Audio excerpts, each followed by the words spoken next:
Hello everyone, I am here in a country park in Kent and the day is kind of lovely, sunny, although we did have a little bit of a shower earlier and there is some dark bits in the sky, but I thought I'd make the most of what is a very fastly fading summer, so I thought I'd make the most of today and come out and have a picnic in a park. And so here we are, and I also thought I would bring with me a fragrance to review.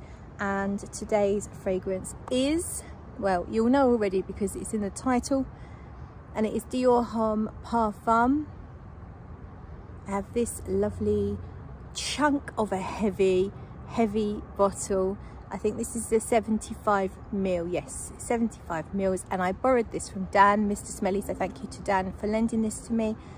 This is one of my absolute favourite men's fragrances of all time, and it just stands to reason that I need to review it, so here we are. The perfumer is obviously Francois Damascene, who was the lead perfumer, or what do you call it, in-house perfumer for Dior right up until quite recently. Now Mr. Tuscan has taken over, but this was a 2014 release by Francois Damascene, and I believe it's the best in the Dior Homme line. It's my favourite for sure in the Dior Homme line, although I really do like most of the range, except for the recent Dior Homme 2021, I think it was. That is a load of old poop. Very aroma chemical, typical men's marketed sort of Sauvage-esque type of fragrance. It's just an absolute anomaly amongst the Dior Homme line, but the rest, pretty much every single Dior Homme version is pretty damn good. They all have this irisy feel going through them, which I love. But let's just stick with Dior Homme Parfum. As I say, it's my favourite from the line. I'm wearing it, I've got it here. It's about an hour and a half into the dry down here, and it's a lovely sort of clean woods, powdery iris and musk dry down with just a hint of sweetness. I don't know what brings the sweetness. Is it from the Ambrette? So let's talk about the notes. You've got, in the top you've got iris and orange, then you have leather and rose, and you have sandalwood and oud, and I've forgotten. I don't think the note listing really helps you envisage what you're going to get when you smell Dior Homme Parfum. Now, I know many of you have already smelled it, but for those of you that haven't, I don't think the note listing completely conveys what you get. To me, I would say the main thing that you get is the iris. That's quite strong, fairly predominant all the way through. When you first spray it, which I've just done here, it is amazing, it really is. So you get iris and woods for sure straight away. Very clean, fluffy, soft woods, nothing really dark, nothing really sharp. Everything's very soft and velvet-like, suede-like even. I have trouble picking up any rose, so for me, I don't think I've ever really noticed the rose in here. I know other people do. I think it was John, Scented Snowdrops, says he really gets rose on his skin, but I can sometimes struggle to find rose in perfumes. I don't know why. I mean, I know exactly what rose smells like. Sometimes I just don't get it. And the leather note, if you're expecting a harsh leather, if you're expecting car seat leather or leather jackets or saddles or anything like that, absolutely not, certainly not to my nose. It is such a soft, the whole fragrance is so soft and smooth and velvety and buttery in places. I really just don't get leather. If anything, maybe more like a suede, but a really subtle and soft as silk suede. But really, I don't find that, to me, to my nose, I don't really find leather. Absolutely get fluffy musk. So you have an ambrette in here. Ambrette can smell, it's a botanical note, but it can smell like a sweet, clean musk. Some people say it's almost like a human skin, like musky scent. It's definitely not dirty. So there's nothing dirty in here to my nose at all.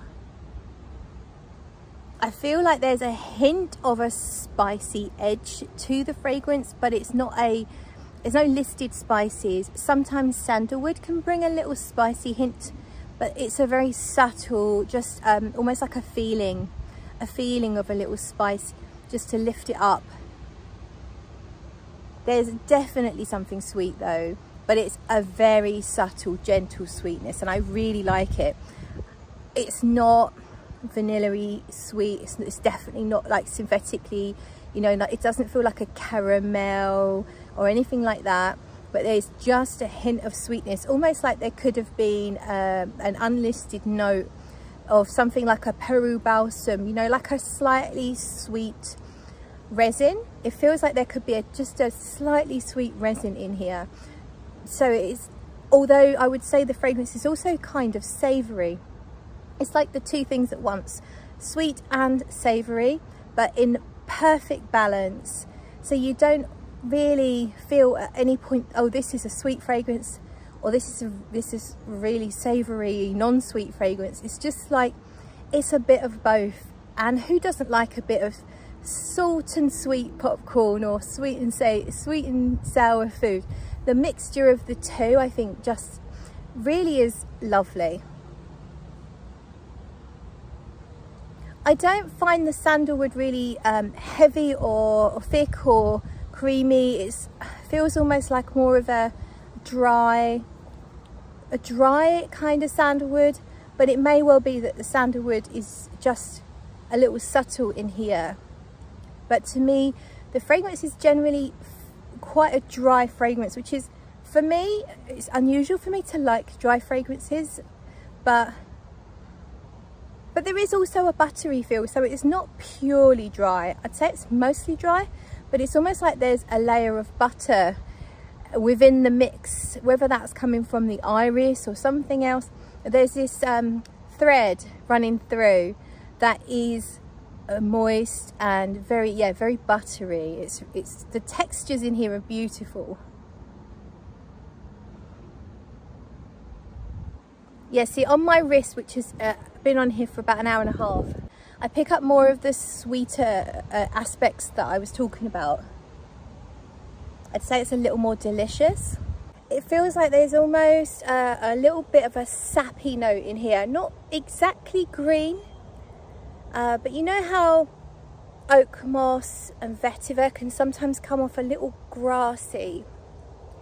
It feels like there's just a hint of that, like almost but with a sappy kind of texture.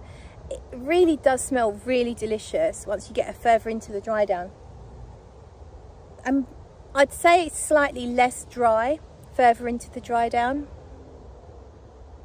Yeah, so the opening is much heavier on the iris, much heavier on this clean, dry, powdery woods. And then as it gets into the dry down, whilst those elements are still there, they are gently sort of suffocated by, not suffocated, but gently covered up by a slightly sweeter and more moist vein. Honestly, I am absolutely loving Dior Homme Parfum. It is so good. I don't think, once you're sort of a few hours in, I don't think it's that changeable, but it never becomes overwhelming, overbearing or boring to me. And sometimes very strong fragrances, I say that because Dior Homme Parfum lasts on my skin 12 hours plus. I do have good experience with fragrance lasting well on my skin, so it might be different for other people, but for me, excellent longevity. And some people coming, so I get a bit shy and embarrassed. Okay, so I just stopped filming because I was too embarrassed. The notes I forgot were cedar, which totally makes sense because there is that really lovely clean woodsy smell. And the other note I forgot is oud, which I absolutely do not get at all, one little bit. And to me that's absolutely fine. But if you're looking for an oud fragrance, I think you'll be sorely disappointed with Dior Homme Parfum. So anyway, going back to performance. Performance is a star on my skin, and it doesn't massively develop once you've hit sort of 3 or 4 hours in, but it is really beautiful how it gently changes for those first sort of 3 or 4 hours. I mean, I love that transition from very dry iris and clean woods and musk and into something that's a little richer and sweeter. If you don't like leather fragrances, do not be afraid of Dior Homme Parfum. As I say, I don't really get leather, it's more of a suede type note. And I would say that it really is not a typical men's marketed fragrance. If you look at a lot of the releases that are coming out, they seem to all have the same aroma chemicals, or they're uber sweet, like sickly, synthetically sweet. It is nothing like that. Dior Homme Parfum is in a class of its own, and anyone can wear it. I don't think it smells specifically masculine, although I think it is very, very sexy on a man. But I absolutely am 100% loving wearing it myself, and I don't think I smell masculine. As I say, to me it's just a beautiful smell, and I think it's very, very sexy on anyone. So if you're a woman and you're watching this and you don't normally wear men's marketed fragrances, I think this is one to check out if you're interested in doing so. There is a bit of an issue with getting hold of it. If you're in Europe, you should be able to find it. If not in a department store, then at airports. I know it's a little bit awkward, you need to be traveling somewhere, but I have seen it pretty much every time I go to an airport. I do look out for it. I'm always curious because people say it's discontinued, but I think the issue is that they're not, for some reason, they're not distributing it in the States. I don't know about the rest of the world. If you're somewhere else in the rest of the world, let me know if it's in your country, and you can share that with everyone that reads the comments. I think it would be really useful. If I see it out and about on my travels, I will post on my Instagram, so you can follow me on Instagram. I'm actually going to Croatia in just under 2 weeks, and I'll be going out of Gatwick, so I will do a post on Instagram if I find it at Gatwick Airport, which will be handy for anyone that's going through Gatwick. But yeah, it's not always that easy to find. You may be able to find it online, but I would say don't overpay. You should be able to find it for a retail price. Don't pay more than retail. Just have a bit of patience, but it is worth tracking it down. If you like the rest of the Dior Homme line, then you absolutely really must try Dior Homme Parfum. It's a stunner. It's an absolute stunner. So thank you so much for watching, and I'll see you in another video. Bye.